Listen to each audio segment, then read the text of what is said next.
There is a length so small that space and time stop making sense past it. It's called the Planck length, about 1.6 times 10 to the negative 35 meters. A billion trillion times smaller than an atom. Every single thing that exists, from that impossible smallness to the edge of everything we could ever see, fits on one line. Somewhere on it sits an exact middle. It's closer to you than you'd think. Today we're climbing that entire line, power of 10 by power of 10, and by the end, you'll know exactly where you stand on it. Number 1. The Planck length itself. The smallest distance that means anything at all, the floor of physical reality. Zoom in that far, and empty space stops being empty.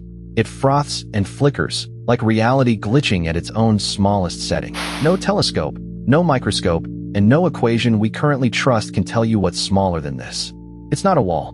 It's where our maps run out. Climb up about 20 orders of magnitude and you hit a proton, one of the particles that build every atom in your body. It's so small that tens of billions of them lined up would barely span the width of a single human hair. Zoom out about 100,000 times more and you reach the atom. Almost entirely empty space, with electrons swirling around a tiny nucleus. If a hydrogen atom were the size of a football stadium, its nucleus would be a single marble sitting at the center. That's how empty you actually are. Climb further, and you reach living cells, the working units your entire body is built from, each one a tiny factory of moving machinery. Inside them, a single strand of DNA is thinner than a wavelength of visible light, and it still holds the complete instruction manual for building you. And then you, a few dozen orders of magnitude above the Planck length, roughly a meter or two tall, standing exactly where atoms decided to become a person. Remember this spot. It matters more than it should. Now the climb changes direction. Instead of zooming in, we start zooming out, fast. First stop, Earth itself, about 12,700 kilometers across, holding the whole of human history on one small blue dot. Every war, every love story, every single life ever lived happened on that one dot. Zoom out one more step, and even that disappears from view. Next, the Earth-Moon system, about 384,000 kilometers of empty space separating us from our only natural satellite. Every Apollo astronaut who ever walked on the moon crossed that entire gap in about 3 days. It's still the farthest humans have ever physically traveled. Now the scale stops being human-sized. Meet the sun, about 1,400,000 kilometers across, big enough to swallow 1 million Earths with room to spare. It burns through roughly 600 million tons of hydrogen every single second, and it's kept that up for 4.5 billion years without ever taking a lunch break. And the sun isn't even a big star. It's actually kind of average, which should terrify you a little. Zoom out to the edge of the solar system, and Neptune orbits the sun from about 4.5 billion kilometers away. Light itself takes over 4 hours to cross that gap.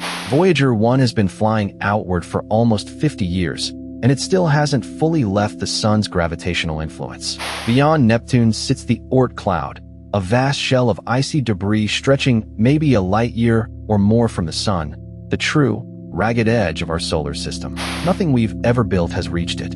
At the speed our fastest probes travel, it would still take hundreds of years just to reach its inner edge. 1 light year is about 9.5 trillion kilometers, the distance light itself covers in a single year.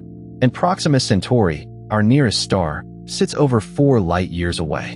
Point every spacecraft humanity has ever built at it, floor the engines, and the fastest one would still take tens of thousands of years to arrive. Zoom out further, and our entire solar system is just one grain of sand inside the Milky Way, a galaxy roughly 100,000 light-years across, holding maybe 200 billion stars. Light leaving one edge of our galaxy takes 100,000 years to reach the other. Every star you've ever wished on might already be gone. And our sun, that big, scary fusion furnace from earlier, out here it's not even a rounding error. The Milky Way isn't alone either. It belongs to the local group, and our closest big neighbor, the Andromeda Galaxy, sits about 2.5 million light-years away. That light left Andromeda before early humans had even mastered fire, and it's still headed our way, aimed straight at us. Zoom out again, and galaxies themselves clump together into superclusters, threading into a cosmic web of filaments hundreds of millions of light-years long. Our entire local group is just one thread in a structure so large that calling it a supercluster almost undersells it. And finally, the observable universe itself. the absolute edge of what light has had time to reach us from since the beginning. About 93 billion light-years across, holding roughly 2 trillion galaxies, each one carrying hundreds of billions of stars of its own. And that's not even the whole universe. It's just the part whose light has had time to reach us. The rest is still out there, forever out of reach. Here's the part that should break your brain. Line up every scale we just climbed, smallest to largest, on one single ruler. The exact geometric middle of that entire ruler isn't a galaxy, a star, or even a planet. It's about the width of a single human hair.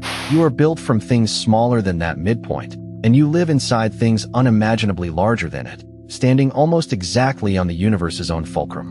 So what's actually smaller than the Planck length, past the point where physics stopped making sense? Nobody knows. Not because no one's clever enough, but because our two best theories of reality, gravity and quantum mechanics, simply stop agreeing there. 60+ orders of magnitude separate the smallest meaningful length from the largest thing we'll ever see. And somehow, right in the middle of it, sits a species that figured out how to measure both ends. That's not a small thing. That might be the whole point. Subscribe, because next time we're heading somewhere even our two best theories can't survive, inside the event horizon of a black hole.